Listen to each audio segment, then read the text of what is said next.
He was not just big. He was impossible to ignore. When Yokozuna walked to the ring, the ground seemed to shake beneath him, and fear spread across the faces of his opponents.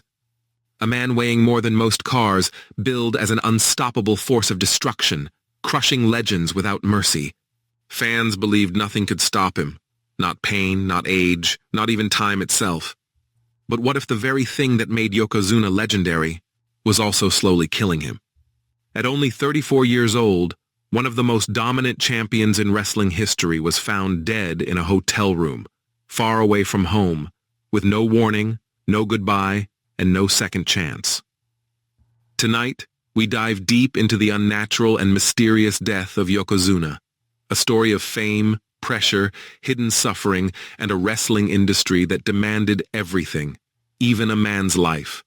Yokozuna was born Rodney Agatupu Anoa'i on October 2nd, 1966, in San Francisco, California, but raised in Hawaii, surrounded by one of the most powerful and respected wrestling families of all time, the legendary Anoa'i dynasty.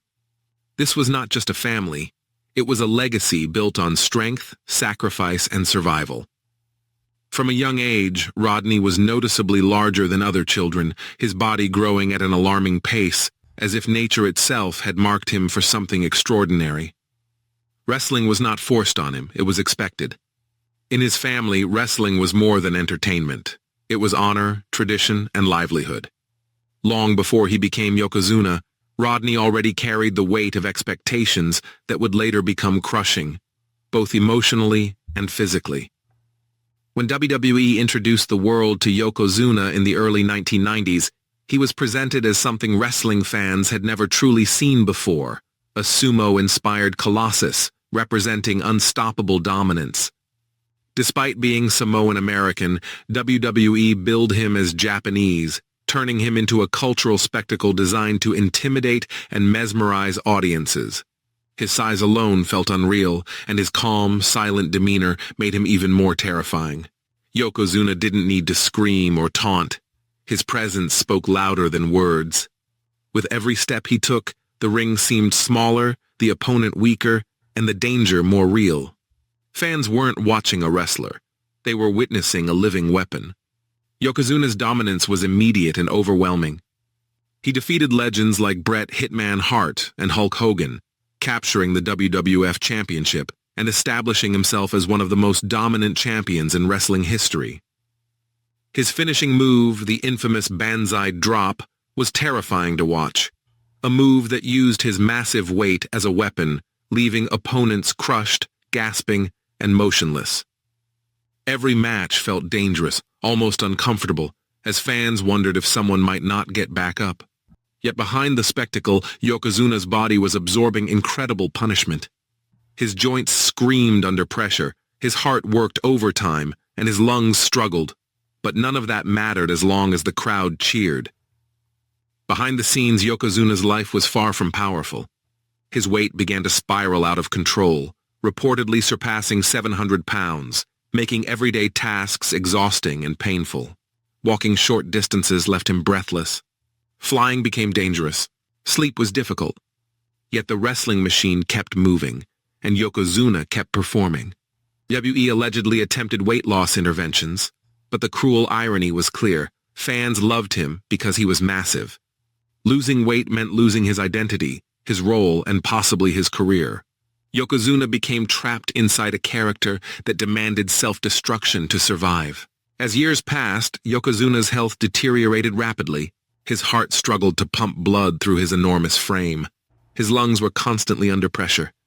Fluid retention, breathing problems, and mobility issues became constant companions. Yet he continued making appearances, pushing his body far beyond safe limits. Wrestling did not kill Yokozuna in one moment.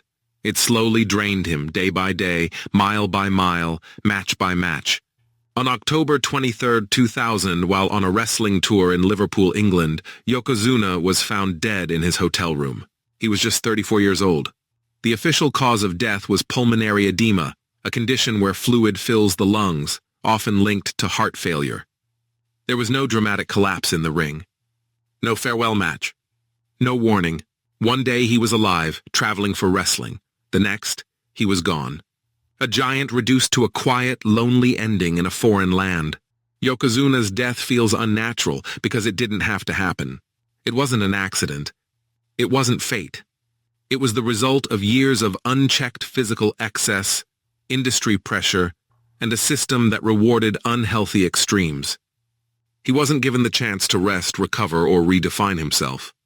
His body failed not because he was weak, but because he was pushed beyond human limits for entertainment. Yokozuna was inducted into the WWE Hall of Fame in 2012, honoring his incredible impact. But his legacy is also a warning, a reminder of what happens when spectacle becomes more important than survival. His death helped push wrestling toward better health policies, wellness programs, and awareness. But for Yokozuna, those changes came too late. Yokozuna was larger than life, but life itself proved unforgiving. He gave everything to wrestling, his strength, his health, and ultimately his life. His story is not just about death. It is about sacrifice, pressure, and a man who carried an impossible weight for the world's entertainment. Remember Yokozuna not only as a monster in the ring, but as a human being who paid the ultimate price for greatness.